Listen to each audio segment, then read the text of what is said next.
Subscribe to our YouTube channel and press the bell icon to get the latest updates. I hope everybody is well and taking care of themselves.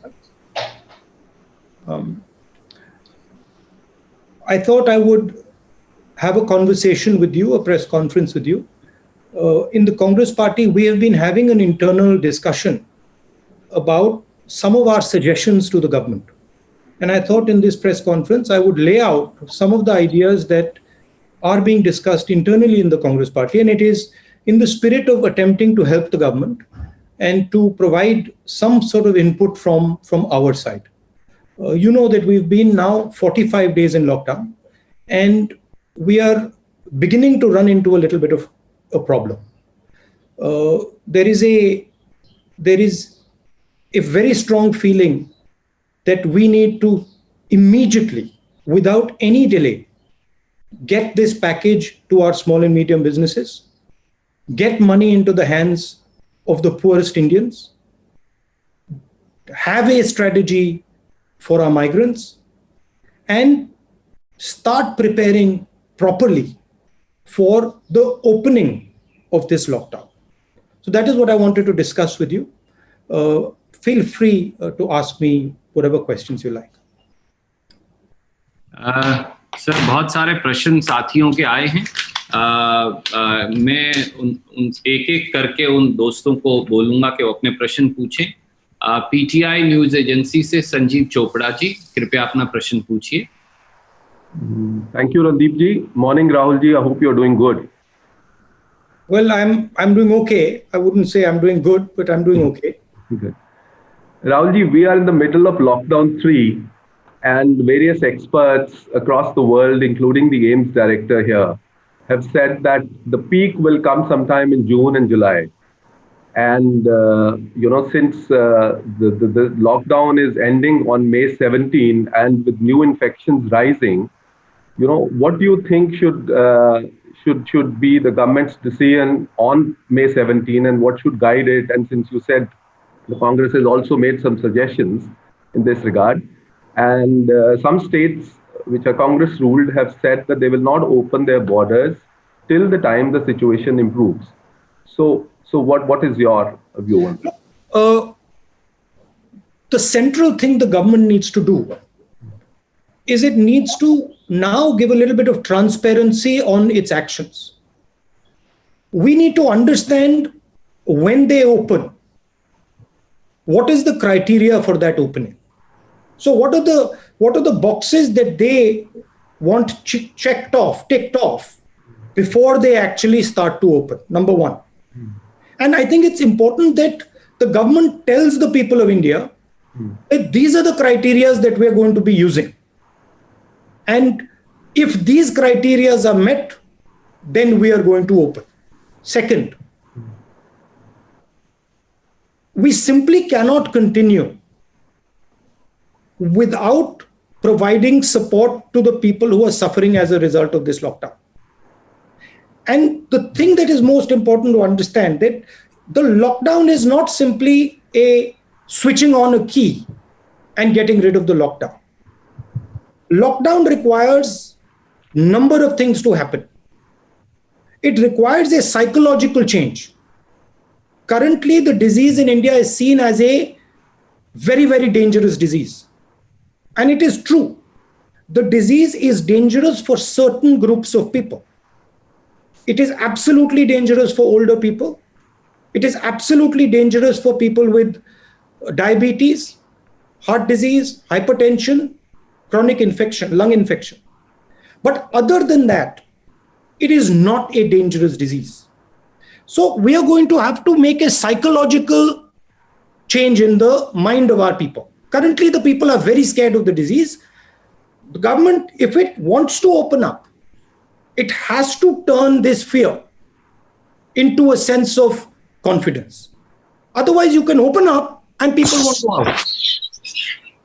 Finally, I'd like to say that the opening up is a transition. It's not an obstacle, it is a transition. And you have to have a strategy for opening up. And this is what I said in my last press conference. And also I mentioned to the Prime Minister in my letter that please, this is not an on-off switch. This is a massive transition that is required. It will require coordination between state government, central government, DM, everybody, and most important, the people of India. So that is the challenge in front of the government now. And let me tell you, it's not a trivial thing. It is a serious challenge, and I would request the government that they view state governments as partners. They view district magistrates as their partners, and that they do not centralize the decision making. Thank you. Thank you, Rahulji. The next question comes from Siddharth of ANI.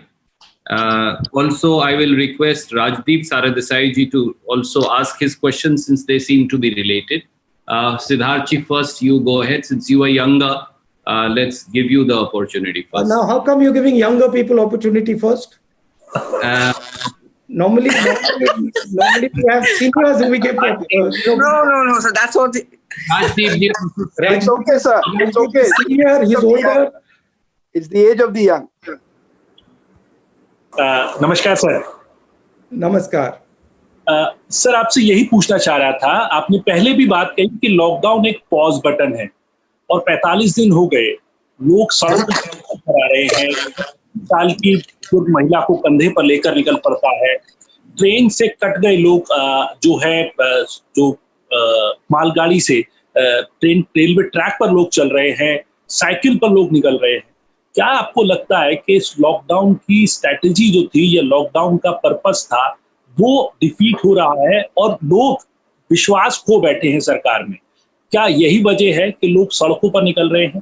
पहला सवाल मेरा। दूसरा सवाल ये कि आपने एक series शुरू करी है जहां पे आप तमाम एक्सपर्ट से बात कर रहे हैं, उसका पर्पस क्या आप रखने वाले हैं और किस तरीके से उसको जो सजेशंस या जो फीडबैक आपको मिल रहा है उसको कहाँ रखें?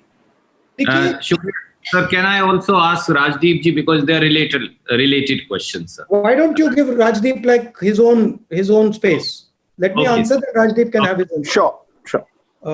देखिए, ये क्रिटिसाइज करने का टाइम नहीं है और मैं क्रिटिसाइज नहीं करूंगा। जिस सिचुएशन में हम अब हैं, उस सिचुएशन से हमें आगे बढ़ना है और निकलना है एक प्रकार से। लॉकडाउन हुआ नहीं हुआ वो सब ठीक है, उसकी जगह है, वो हो गया है, वो पास्ट में है, मगर अब खोलने की स्ट्रैटेजी की जरूरत है। दो तीन इस पे मैं आपको न्यूआंस बता देता हूं। आप किसी भी बिजनेस वाले से पूछें तो वो आपको बताएंगे कि जो हमारी सप्लाई चेन है वो red, yellow and green, red orange and green system के बीच में से निकलती है। तो रेड ऑरेंज एंड ग्रीन का जो हेल्थ केयर वाला सिस्टम है और इकोनॉमिक जो सप्लाई चेन है उसमें क्लैश है। तो उनका कहना है कि ये दोनों चीजों को रिजॉल्व करने की जरूरत है। हमने पहले भी कहा कि पैसे की जरूरत आज है, माइग्रेंट्स को पैसा आज देना है, सपोर्ट आज देना है, गरीब लोगों को आज पैसा देना है, और जो स्मॉल एंड मीडियम इंडस्ट्रीज हैं उनको आज मदद करनी है, कल नहीं, परसों नहीं, आज। क्योंकि अगर हमने आज नहीं मदद की तो जो जॉब लॉसेस हो रही हैं वो सुनामी बन जाएंगी। तो उसको हमें उनको कॉन्फिडेंस देना है, उनको प्रोटेक्ट करना है। तो पहले सवाल का जवाब यह है कि एक स्ट्रेटेजी निकालनी है, तरीका निकालना है, रास्ता निकालना है, और उसमें कांग्रेस पार्टी मदद करने के लिए तैयार है। क्योंकि हमारे भी स्टेट्स हैं, हमारे पास भी काफी लोग हैं जो इन चीजों को समझते हैं, इकोनॉमिक्स को समझते हैं, और स्पिरिट यही है प्रेस कॉन्फ्रेंस का। आपका दूसरा सवाल, ये जो मेरे कॉन्वर्सेशंस हैं, देखिए नॉर्मली मैं काफी लोगों से बातचीत करता हूं नॉर्मल कोर्स में, और उनमें से काफी लोगों के जो कॉन्वर्सेशंस होते हैं काफी इंटरेस्टिंग होते हैं। तो मैंने सोचा कि एक झलक मैं उन कॉन्वर्सेशंस को हिंदुस्तान की जनता को, लोगों को, बाकी लोगों को भी दिखा दूं। वही बेसिक आइडिया था कि जो एक्सपर्ट से बातचीत हो रही है, जो मुझे सीखने को मिल रहा है, समझने को मिल रहा है, मैं थोड़ा सा वो दूसरे लोगों को भी दिखा दूं.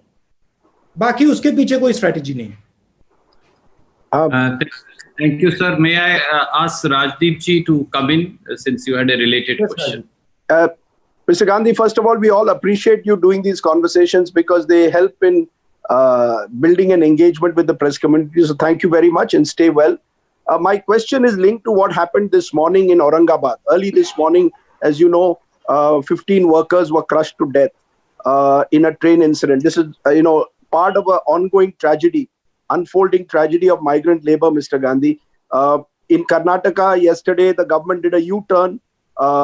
First said no trains will be allowed, eventually allowed trains even as the workers were walking. Even as we speak, several workers are still walking hundreds of kilometers home. Do you think the time has come for a national migrant labor policy? And does that involve cash transfers that you're talking about right away or something more long-term? Because the Odisha High Court today, for example, has said they will not allow migrant workers to come into Odisha unless they are shown to be COVID negative. Do you believe this has to go beyond COVID? And in the immediate, would you want trains across the country as the first step and then a national long-term migrant labor policy? And what would that involve, Mr. Gandhi? Look, there are pushes and pulls with regards to the migrant labor. First broad thing that we are saying is take the idea of Nyay and start putting money directly into 50% of India's poor households. Just without thinking of it, just start doing that. It's not going to cost so much. 65,000 crores is what it's going to cost. And it will completely transform the way people are thinking about this current situation, their current situation. Because we have to understand, if you are on daily wages, you do not have choices. You simply do not have a choice. So we have to give them a choice. That's point number one. Point number two is the transfer of migrants. I'm not an expert on this. So I'm not going to sit and opine what I think about trains. But what I do think is that a conversation between states has to happen. And these decisions have to be made with empathy towards migrants, with thinking about their rights, so not crushing their rights, but they have to happen between states and the center has to oversee them. The pain has to be reduced, absolutely. So you're saying the minimum income right away, Mr. Gandhi? Am I correct? I'm saying that we are in an emergency. We require absolutely the idea of Nike. Call it whatever you want. Call it something else. Call it Pradhan Mantri Yojana, whatever you want to do. But the idea of injecting immediately 7,500 rupees directly into 50% of Indian households is critical. And it's not such a big price. Second, the idea that we can simply let our job creators drown. This is not feasible. We have to protect them. We have to make sure that we give them a wage protection scheme, 1 lakh crore wage protection scheme, and 1 lakh crore credit guarantee scheme to MSMEs. And then we have to give them 6-month interest subsidy. So we have to build a wall for them so that they can fight what is coming. We have to give them we have to build a financial support behind them. Look, it is pretty clear that a lot of these companies are going to go down. If we do not do anything, massive number of them are going to go down. So we have to ensure that we build a wall and we protect as many of them as possible. Now, there's another thing here, which is something important, that when we think about India's business system, we cannot simply say MSMEs, and not big business, because there is a link between big business and MSMEs. Most of the stuff the MSMEs supply goes to big business. So if your big business isn't firing, your MSMEs can't fire. So there has to be a view where we are thinking systemically, where we are working to start the economy, where we are certainly giving much more benefit to the small and medium industry, but we're also keeping in mind that there is a link between large business and small and medium business. And if we suddenly say, okay, only SMM, only small business is going to be helped and big business is going to be left to its own devices, we'll actually harm small business as well. Thing to understand in this current situation is everything is connected. And if you want to start the engine, you cannot think of starting just one part of the engine. You've got to start the whole engine. That is why creating demand, putting money into the system, putting money into poor people's hands, helping small and medium businesses, making sure you're protecting some of the larger players. These are all things that are interlinked if you want to start the economy. Thank you, sir. May I go back to the news agency IANS? Yes. Please go ahead. From IANS. It's almost 45 days into the lockdown. Does it surprise you that there is no sign of much talked about fiscal stimulus package? Congress party and Sonia Gandhi has given suggestions so many times to the government. In fact, Congress president has written many letters and asking for a special package. We haven't still heard from the government anything about fiscal deficit, fiscal assistance package. Why is it necessary? The assistance is necessary. Why? No, sorry, you're saying the assistance is necessary. Why? Why is it necessary? Why is it essential to announce it soon? Because the Indian economy stopped. Because businesses are collapsing. And you need to create demand immediately. You need to get the system started. Otherwise, we'll have a catastrophe.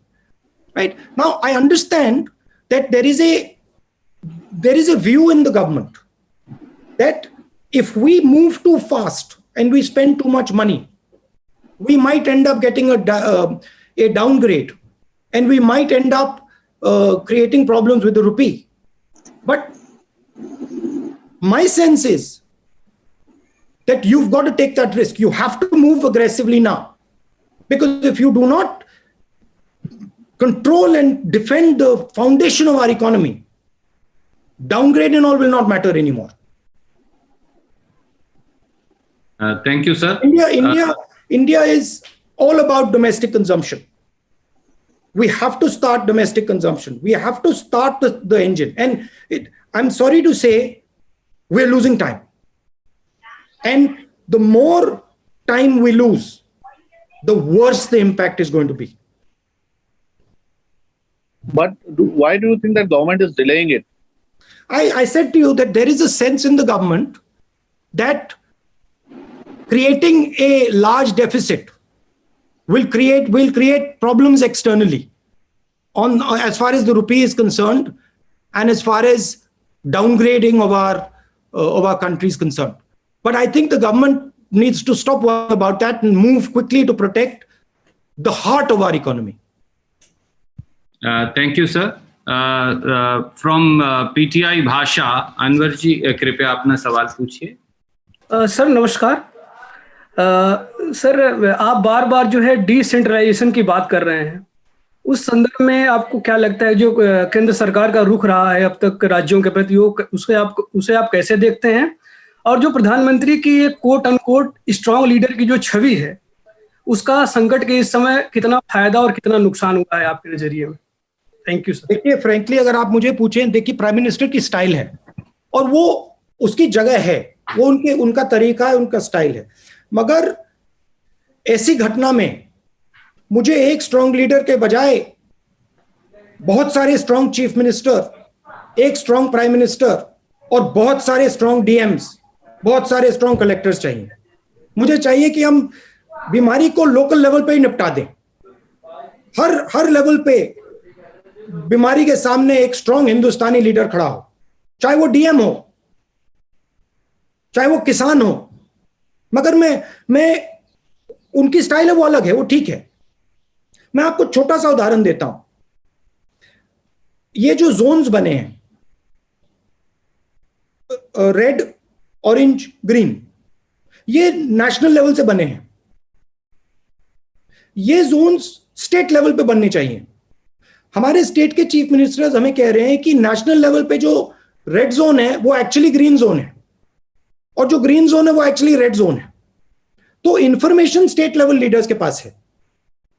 तो जरूरी है कि जो हमारे Jones बन रहे हैं, छोटा सा उदाहरण दिया है, जो हमारे जोन्स बन रहे हैं वो एक्चुअली डीएम और चीफ मिनिस्टर के बेसिस पे बनने चाहिए। डीएम के पास इंफॉर्मेशन है, चीफ मिनिस्टर के पास इंफॉर्मेशन है, दिल्ली में ये इंफॉर्मेशन नहीं है। छोटा सा उदाहरण दिया। Thank you sir. Sir, may I request now Rajasthan Patrika? They have a question on I think farmers and agriculture. Shadab ji, कृपया अपना सवाल पूछिए। नमस्कार साहब। कहाँ है? नमस्कार, पूछिए। पीएम किसान सम्मान निधि योजना को लेकर 8 करोड़ किसानों के खाते में पैसा डालने की प्रधानमंत्री नरेंद्र मोदी जी ने 23 मार्च को घोषणा की थी। इसके बावजूद 1 तिहाई किसानों के खातों में चौथी किस्त की राशि का भुगतान नहीं किया गया है। आपको क्या लगता है इसका क्या कारण हो सकता है? अब इसका मैं कैसे जवाब दूंगा, ये तो आपको सरकार से पूछना पड़ेगा। मगर मेरा कहना है कि जो मैंने राजदीप से कहा कि एकदम डायरेक्ट न्याय का जो आइडिया है उसको आप चालू कीजिए, बिना एक सेकंड जाया करे उसको कर दीजिए। क्यों नहीं किया है? स्पेकुलेशन हो सकता है। मैंने थोड़ा आपको अभी बताया कि सरकार को डर है कि डाउनग्रेडिंग हो जाएगी, उससे ज्यादा मैं नहीं बोल सकता हूं। Thank you sir. May I request Ashish from ABP to ask his question. Ashish, ABP. Can you hear me, Randeep ji? Yes, please go ahead. Thank you, Randeep ji. Namaskar. Ashish ji. Sir, here this side, if you can see me, I'm raising my hand. You don't know which side you are on my screen. Yes, of course. That I'm just. If you can figure me out, I have my hands raised here. Okay, got you. How are you, sir? I'm well. Sir, मेरा सवाल है कि आपने जैसे कहा एकदम शुरुआत में कि आपने भी आपके यहाँ इंटरनल डिस्कशंस चल रहे हैं। मैं जानना चाहता हूँ सर, जो डीप फाइनेंशियल क्राइसिस से हम गुजर रहे हैं अभी, उसको लेकर के आपने अपने जो कांग्रेस रूल्ड स्टेट्स के चीफ मिनिस्टर्स हैं उनको क्या सुझाव दिया है ताकि इससे हम बाहर निकल सके? क्योंकि सीमिंगली हम देख रहे हैं बीजेपी रूल्ड स्टेट के चीफ मिनिस्टर से बहुत ज्यादा इसको लेकर के कुछ सुना नहीं है। तो इस डिस्ट्रेस से डील करने के लिए कांग्रेस रूल्ड स्टेट्स को आपने क्या सजेशन दिया? Because you have been talking to so many economic experts. Sir, एक just add, let me add one more thing. आपने अभी कुछ दिनों पहले एक इशू और रेज किया था आरोग्य सेतु को लेकर के। एक रैंडम ट्विटर यूजर ने इस पे कुछ सवाल उठाए थे जिसपे आरोग्य सेतु की तरफ से रिस्पॉन्स भी दिया गया था। उन्होंने उन ऑब्जेक्शंस को कहा कि ये चीजें वैलिड नहीं है। आपको क्या लगता है सर इसके बाद की, क्या do you still stand by your stand on Aarogya Setu कि वो पूरी तरह से फुल प्रूफ नहीं है? अगर इन दोनों सवाल का आप प्लीज काइंडली जवाब दें। तो जो आरोग्य सेतु का वो ऐप है उसको हैकर्स ने तो उसको क्रैक भी कर दिया है, वो तो पब्लिक नॉलेज है। मगर मेरी मेन इशू उसमें ये है कि आप उसको ओपन सोर्स करिए। उसका जो इंटरनल प्रोग्राम है, उसका जो स्ट्रक्चर है वो पूरा सबको खोल के दिखा दीजिए। सिंगापुर का जो ऐप है वो ओपन सोर्स है, उसको कोई भी खोल के देख सकता है। तो मेरा कहना है कि आप ट्रांसपेरेंसी लाइए, कंफर्ट दीजिए लोगों को, और फिर आप ट्रांसपेरेंसी लाएंगे और कंफर्ट देंगे तो फिर आप ऐप चलाना चाहते हैं चला सकते हैं।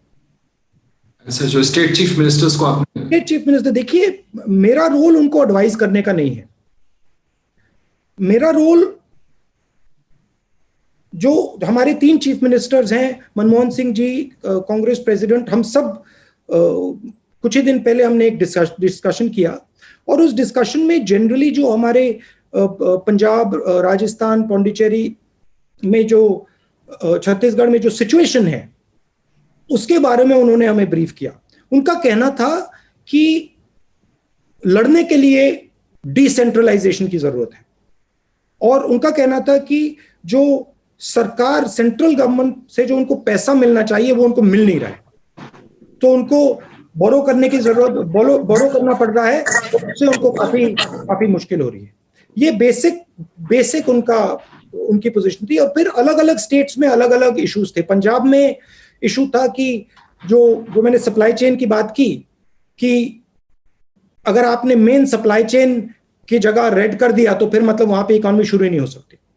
सर मतलब छत्तीसगढ़ में आपके स्टेट्स कैसे निकले, ये क्या सुझाव दिया आपने? क्या आप अपना अगला सवाल, 2 सवाल आप पूछ चुके हैं? नहीं, मैं देखिए, हमने उनसे कहा कि आप इंफॉर्मेशन लेके, डिस्ट्रिक्ट लेवल से इंफॉर्मेशन लेके डिस्कस करके इंडिविजुअल स्टेट की आप स्ट्रेटजी बनाइए। अगर इनपुट की जरूरत है तो हम पीरियोडिकली जो हमारे चीफ मिनिस्टर्स हैं उनको एक साथ बैठाकर डिस्कशन करके हम असिस्ट कर सकते हैं, बट हमने कोई ऊपर से फोर्सिबली कोई सजेशन नहीं दिया है। Thank you sir. Can I go to Mausami from Aaj Tak? मौसमी जी अपना सवाल पूछिए प्लीज। वेयर आर यू मौसमी? राहुल जी नमस्कार, आपको आवाज मिल रही है मेरी? हाँ, आप कहाँ हैं? जी मैं सीपी में बैठी हूँ, कैनॉट प्लेस में हम लोग का एक दफ्तर बना है आज तक का, तो वहाँ पे बाहर पेड़ के नीचे बैठ के आपसे सवाल कर रहे हैं। अच्छा बताइए। राहुल आज तक आपसे ये सवाल करना चाहता है, एक तरफ लॉकडाउन 3 में कुछ रिलैक्सेशन हुए हैं, इकोनॉमी को खोलने की बात की गई है और कई रियायतें सरकार ने बरती हैं, दूसरी तरफ ये तस्वीरें भी सामने आ रही हैं कि अस्पतालों में डेड बॉडी क्लेम करने के लिए लोग नहीं आ रहे हैं, घरों में मौत हो जा रही है क्वारंटीन में और कोई लेने के लिए नहीं आ रहा है, स्वास्थ्य को लेके एक बहुत बड़ी त्रासदी जो है वो अनफोल्ड कर रही है।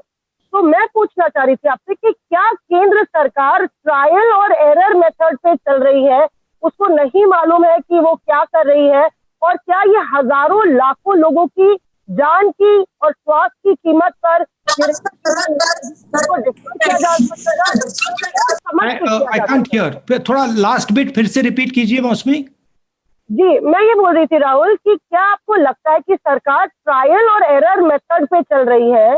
जो रिलैक्सेशन किया गया इसको सोच समझ के करना चाहिए था। तमाम डॉक्टर अब जो है ड्यूटी पे नहीं आना चाहते हैं, दिल्ली के आधे डॉक्टर हरियाणा में फंसे हैं, तो एक स्वास्थ्य को लेके बड़ी त्रासदी अनफोल्ड कर रही है, डेड बॉडीज क्लेम नहीं हो रही है, लोग डरे हुए हैं। तो जो मानसिक रूप से आप कह रहे थे सेंसिटाइज करने की जरूरत है जनता को, क्या आपको लगता है कि सरकार ट्रायल और एरर पर चल रही है और हजारों लाखों लोगों का स्वास्थ्य और जान जो है वो दांव पर है? देखिए, अगर फेयरली बात बोली जाए तो जिस सिचुएशन में आज हिंदुस्तान है नॉर्मल सिचुएशन नहीं है। अब जो नहीं कहा गई, हाँ, ये नॉर्मल सिचुएशन नहीं है जी, तो कोई इसमें नॉर्मल सॉल्यूशन नहीं निकलने वाला है। मेरा कहना है कि सॉल्यूशन है, अगर हम डिसेंट्रलाइज करें और इस लड़ाई को डिस्ट्रिक्ट लेवल तक ले जाएं तो हिंदुस्तान सॉल्यूशन निकाल सकता है। अगर इस लड़ाई को हम पीएमओ में रखेंगे तो लड़ाई हारी जाएगी। तो प्राइम मिनिस्टर को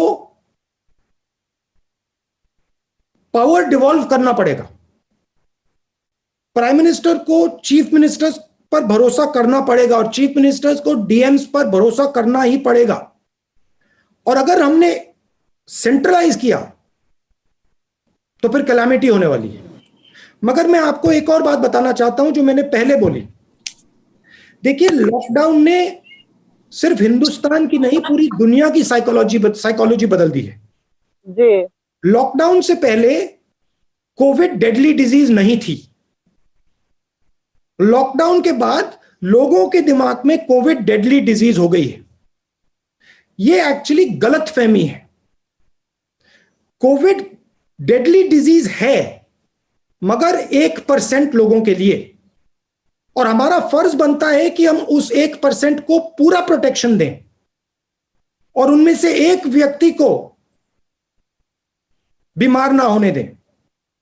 मगर हमारा यह भी फर्ज बनता है कि देश की जनता को बताना और समझाना कि 99% लोगों के लिए यह फेटल बीमारी नहीं है।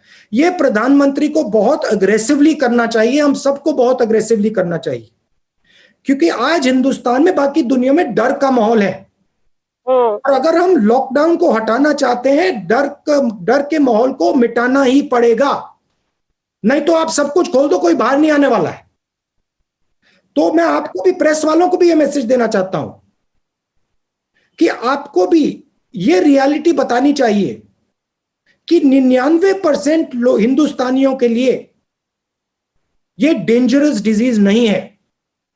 1% 2% के लिए जरूर डेंजरस है। राहुल, रियलिटी सरकार से भी आ रही है। हकीकत ये भी है कि स्वास्थ्य मंत्रालय की प्रेस वार्ताएं लगातार अब पोस्टपोन और कैंसिल हो रही है।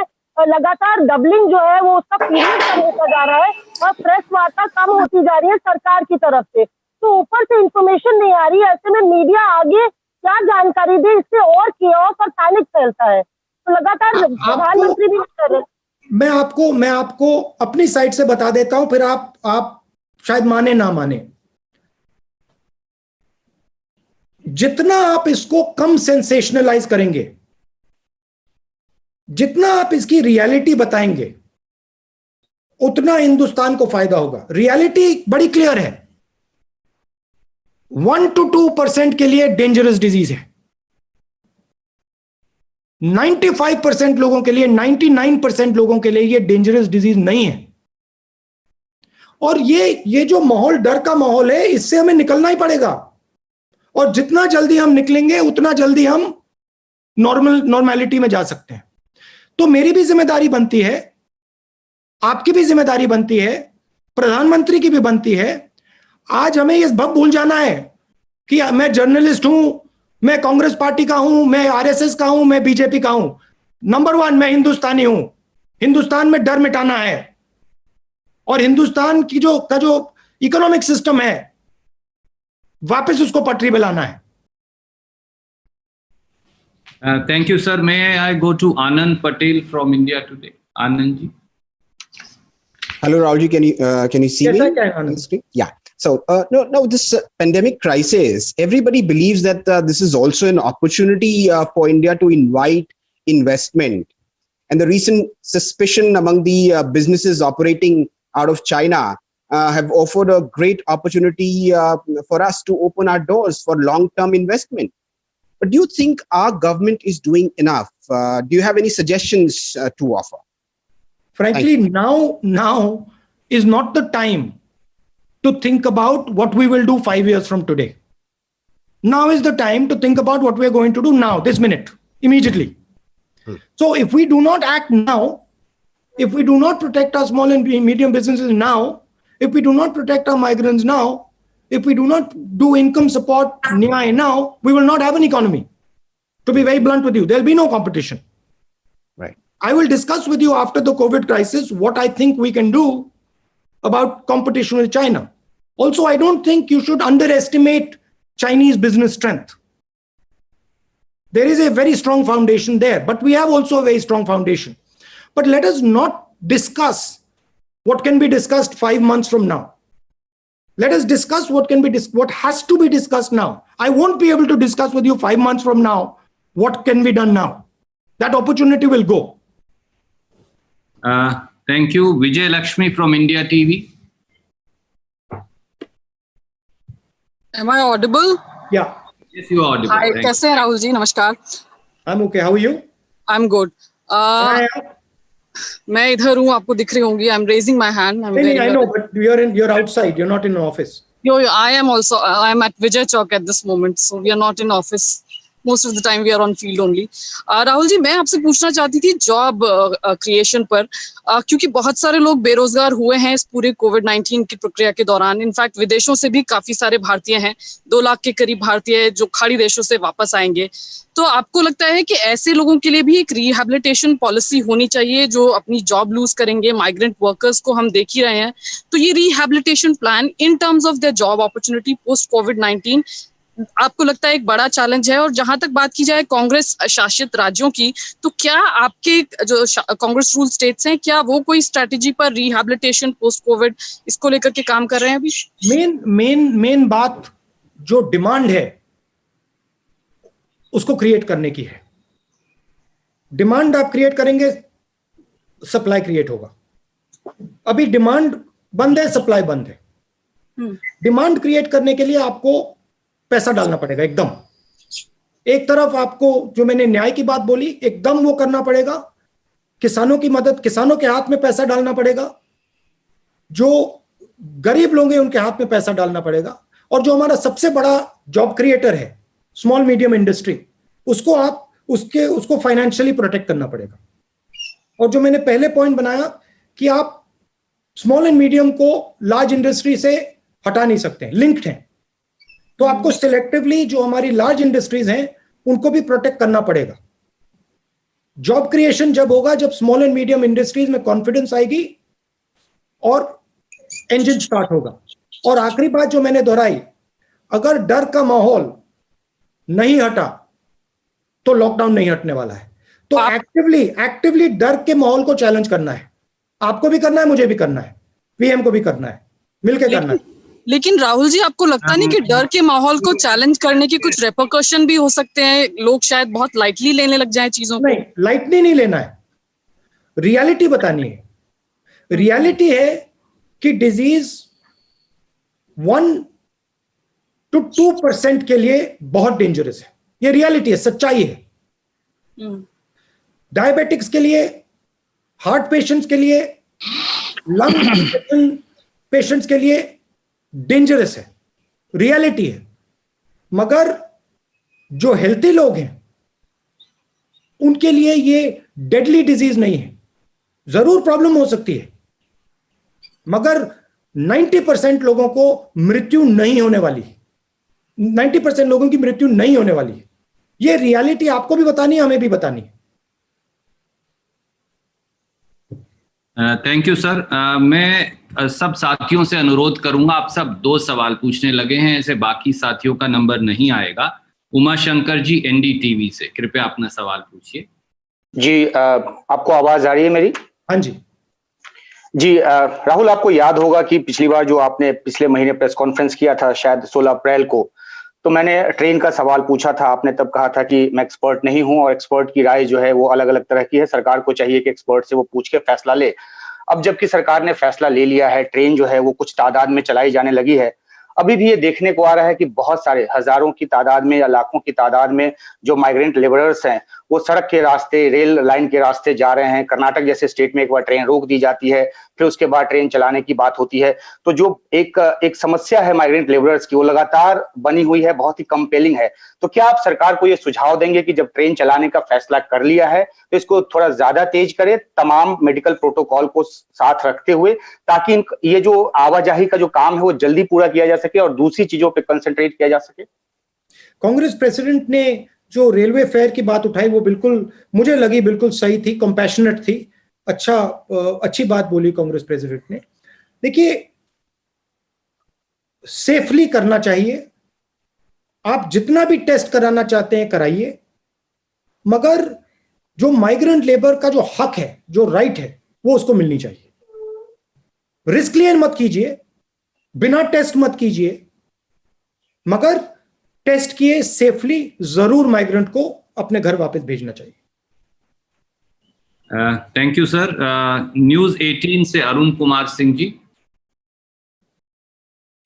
न्यूज़ 18 से अरुण कुमार सिंह। या बताइए जी। राहुल जी, आपको मेरी आवाज आ रही है? हाँ जी। अच्छा, सवाल आपसे मेरा ये है कि हेलो, बोलिए बोलिए, सुनाई दे रहा है। कल मैं एम्स के जो डायरेक्टर हैं डॉक्टर रणदीप गुलेरिया, उनके साथ इंटरव्यू कर रहा था। उन्होंने कहा कि तमाम स्टडीज हुई हैं जिससे ये साबित होता है और जिससे इस बात के आसार हैं कि जो पीक सीजन है कोविड-19 का हिंदुस्तान में वो जून और जुलाई में आने वाला है।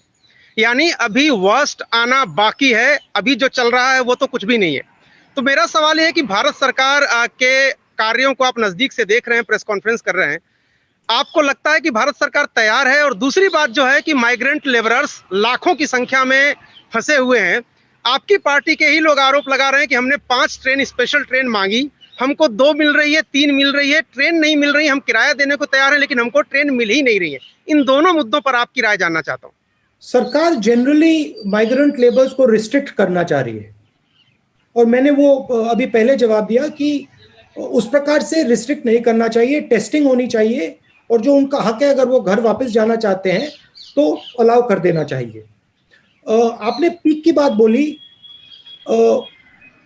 एम्स के डायरेक्टर कह रहे हैं कि जून में होगा, जुलाई में होगा। फ्रैंकली अगर आप मुझसे पूछें, मुझे लगता है कि उसके बाद भी हो सकता है। मैं एक्सपर्ट नहीं हूं, मगर मुझे लगता है कि जो हमारी सिचुएशन है, पीक और देर में भी आ सकती है। मगर जून में आए, जुलाई में आए, सितंबर में आए, जब भी आए, हमें जो हमारा लॉकडाउन है उससे ट्रांजिशन तो करना है। किस प्रकार से करना है वो सरकार को जल्दी से जल्दी डिसाइड करके इंप्लीमेंट कर देना चाहिए। फिलहाल जो तैयारी मैंने पूछा, आप तो तैयारियां भी देख रहे हैं, आप फैसले देख रहे हैं, आपकी पार्टी। रणदीप जी, नहीं बोलने दीजिए। रणदीप जी बोलिए। अरुण, मैं ये पूछ रहा था कि जो आप आर्थिक पैकेज की मांग कर रहे थे आपके मुख्यमंत्री, वो पैकेज आपको अभी मिला नहीं। आपके ही मुख्यमंत्री कह रहे हैं कि प्रधानमंत्री की तरफ से एक शब्द उस पर नहीं आ रहा है। वो कह रहे हैं हम तो 1,70,000 करोड़ दे दिए। तो मैं ये जानना चाहता हूँ जी। हाँ, नहीं, हमारे चीफ मिनिस्टर्स से क्लियर हमें इनपुट मिल रहा है कि जो पैसा उन्हें मिलना चाहिए वो दिल्ली की सरकार नहीं दे रही है। हमारा इंफॉर्मेशन है कि यही फीलिंग बीजेपी के चीफ मिनिस्टर्स को भी है। हमने इनफॉर्मली पता लगाया है, उनके स्टेट्स में भी ये फीलिंग है कि स्टेट्स को यूनिवर्सली पैसा नहीं दिया जा रहा है। ये रियलिटी है। Thank you sir. Sir Raman from news 24। Raman ji, news 24 से वॉइस नहीं आ रही। रमन रमन अनम्यूट करिए अपने आप को। Can I ask? Please wait Pallavi. Raman from news 24 please. Rahul ji, आप अपनी जनसभा में लोकसभा चुनाव के दौरान हमने देखा कि आपने कहा कि यहाँ पे 2 इंडिया है, 2 भारत। एक अमीर भारत है, गरीब भारत है। और अभी कल मैंने प्रधानमंत्री का एक पुराना भाषण देखा जिसमें उन्होंने कहा कि जो सामान्य व्यक्ति हवाई चप्पल में दिखता है वो हवाई जहाज में दिखना चाहिए। तो 6 साल के बाद क्या वो दिख रहा है हवाई चप्पल वाला व्यक्ति हवाई जहाज में?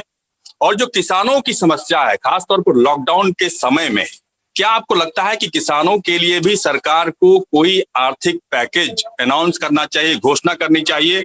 एक छोटा सा सवाल आपकी पार्टी से जुड़ा हुआ है कि आपकी पार्टी में अर्थशास्त्र या अर्थव्यवस्था के कई जानकार हैं, चाहे मनमोहन सिंह जी की बात करें, पी चिदम्बरम जी की बात करें, और आपने शुरू भी किया है, रघुराम राजन हो या अभिषेक बनर्जी हो।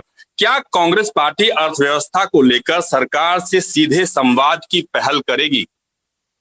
नहीं, देखिए, हम सजेशंस दे रहे हैं।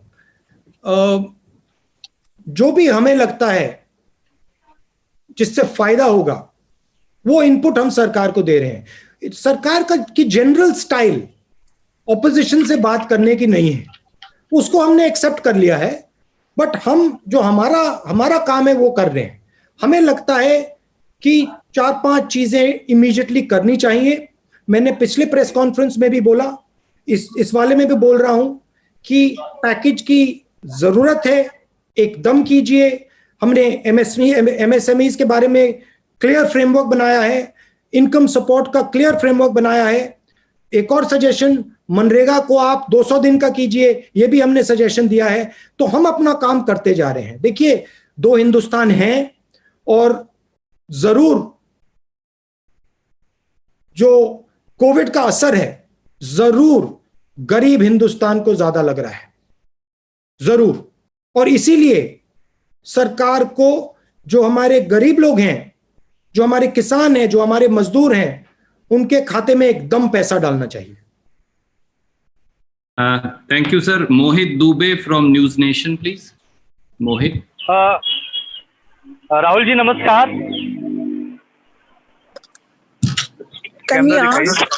राहुल जी नमस्कार। एक second, Mohit Dubey news nation से बोल रहा हूँ। नमस्कार मोहित जी। मेरा सवाल ये है कि लगातार अर्थव्यवस्था को लेकर आप चर्चा भी कर रहे हैं और अर्थव्यवस्था को पटरी पे लाना बहुत जरूरी है।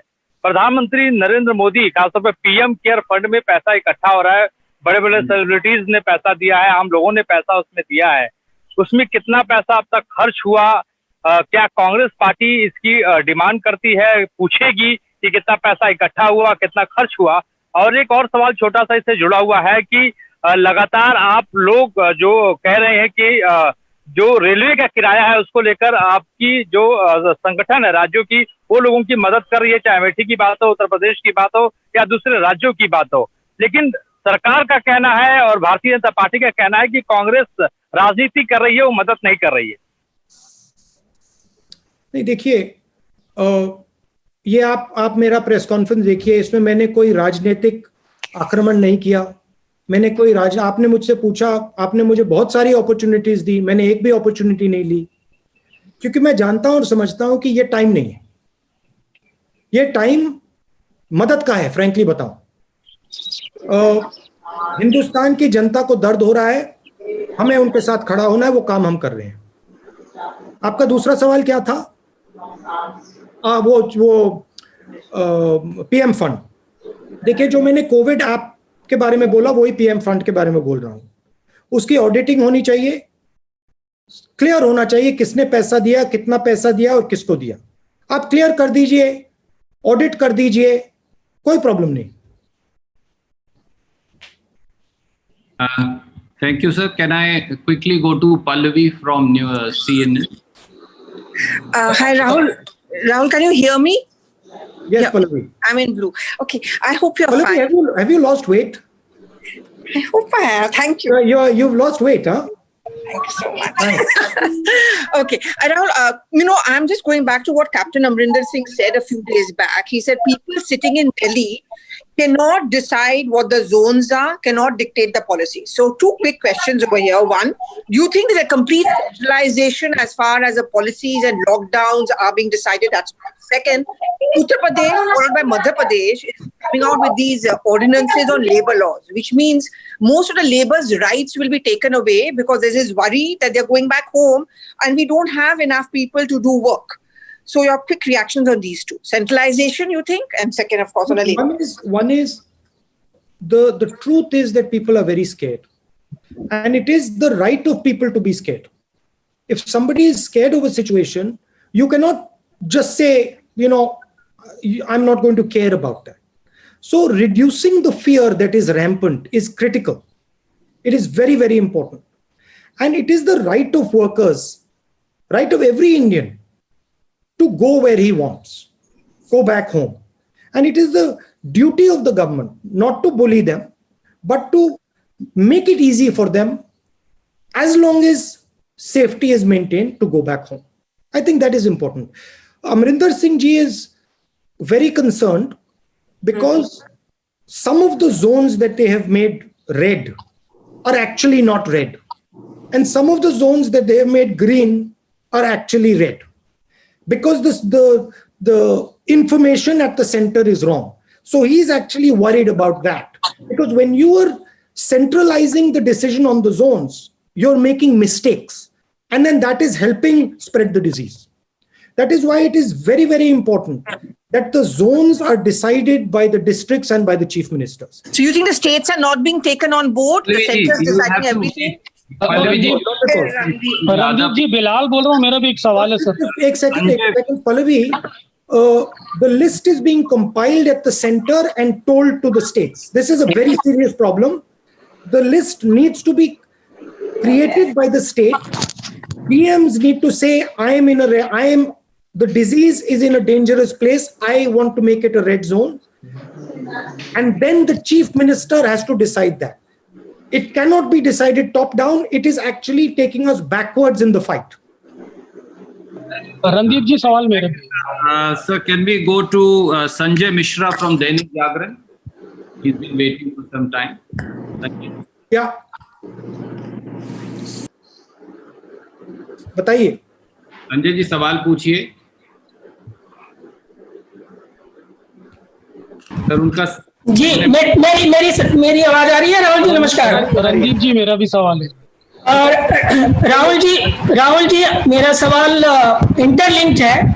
पहला सवाल यह है कि कृषि क्षेत्र को लेकर के सरकार ने अभी तक कोई स्पेशल पैकेज की घोषणा नहीं किया है। अगर जो कोविड का सिचुएशन है उसमें जो दिखाई दे रहा है वो हमारा कृषि सेक्टर ही शायद देश की इकोनॉमी को बचाएगा। दूसरा इसी से रिलेटेड सवाल है कि जो माइग्रेंट लेबर्स हैं, माइग्रेंट लेबर्स को कई स्टेट जैसे कर्नाटक, गुजरात और कुछ और स्टेट्स ने जबरदस्ती रोकने की कोशिश की है। एक आजाद देश में उत्तर प्रदेश, बिहार और झारखंड के मजदूरों को जानवर की स्थिति में वहां रखने का शेल्टर का इंतजाम है और सरकारें बिल्डर लॉबी या दूसरी लॉबी के दबाव में वहां उनको रोक रही हैं, आने नहीं दे रही हैं। इन दोनों सवालों पे मैं आपसे चाहूंगा कि कांग्रेस पार्टी का नजरिया क्या है। ये जो माइग्रेंट लेबर है, डेली वेज लेबर है, इनको रोकना बिल्कुल गलत है, इनह्यूमन है। मगर जब हम इनको भेजें, सेफली भेजें, टेस्ट करके भेजें और ये गारंटी करें कि वो सेफ है। पहला सवाल क्या था? कृषि के क्षेत्र के लिए कोई पैकेज अभी तक अनाउंस नहीं हुआ है। आपने पिछले प्रेस कॉन्फ्रेंस में कहा था 10,000 रुपए अर्जेंट इनकम सपोर्ट किसानों को। तो और हमने जो न्याय की बात की है उसमें किसान भी इंक्लूडेड होंगे। तो ये हमारा स्ट्रक्चर है, मगर अब डिले नहीं करना चाहिए। मैं प्रधानमंत्री को कहता हूं, डायरेक्टली यहां से कहता हूं कि अब आप प्लीज डिले मत कीजिए, क्योंकि बहुत ज्यादा नुकसान होने वाला है। संदीप जी, बिलाल, मेरा भी सवाल। अमर उजाला से Vinod Agnihotri ji, go ahead please.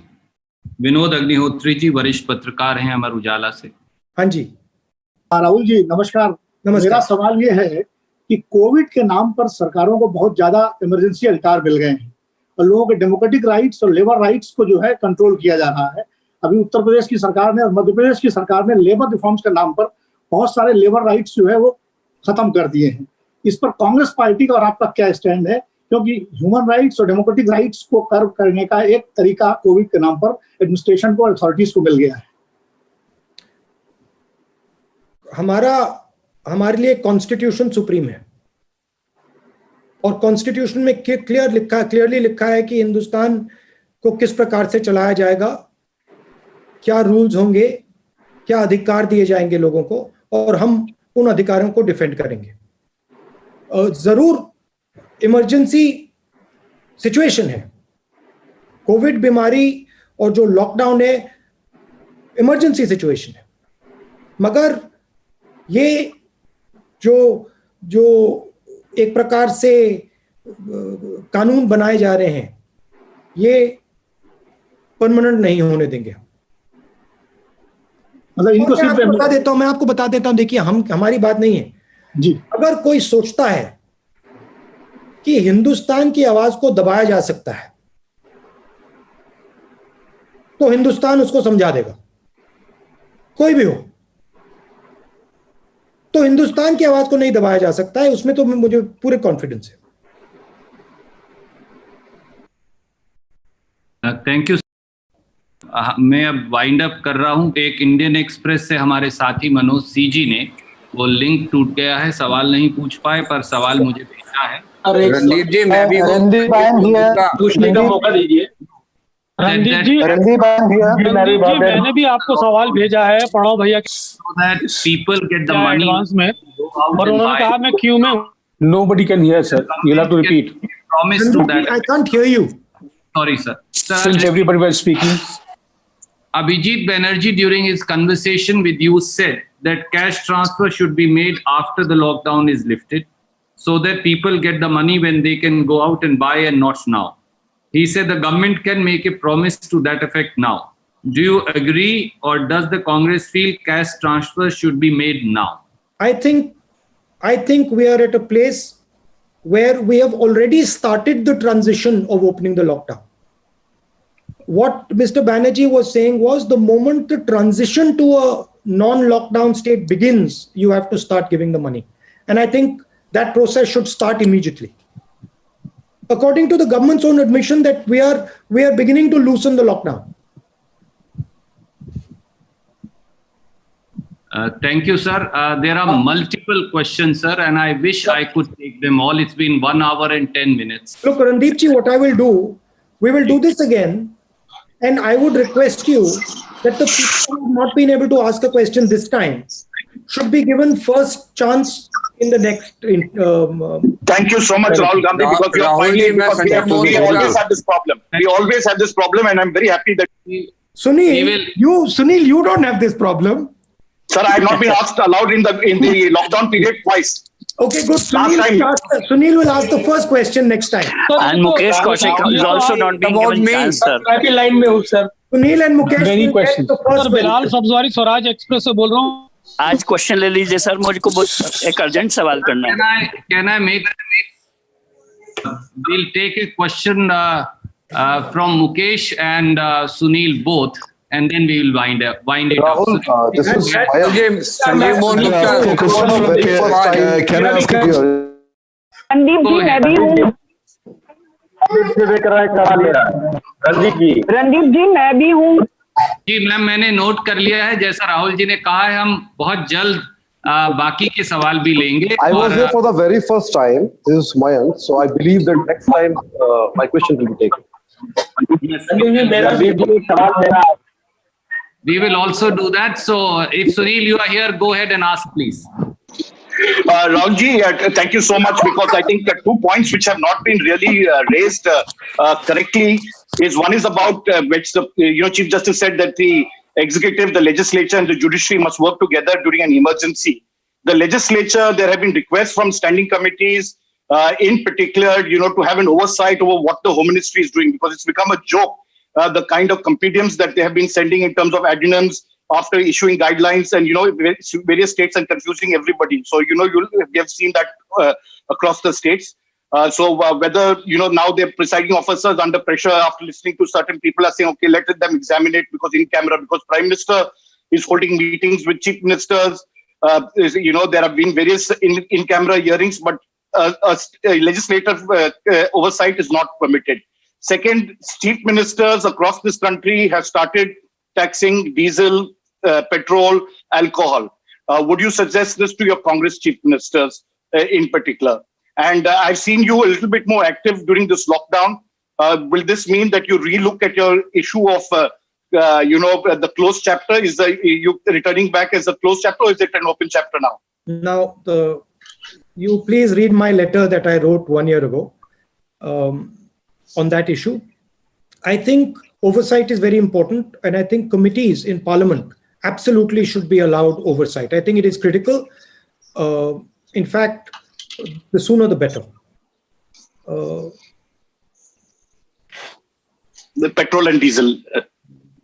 Look, I leave these decisions. I don't like advising chief ministers to press conferences. I leave these decisions to them.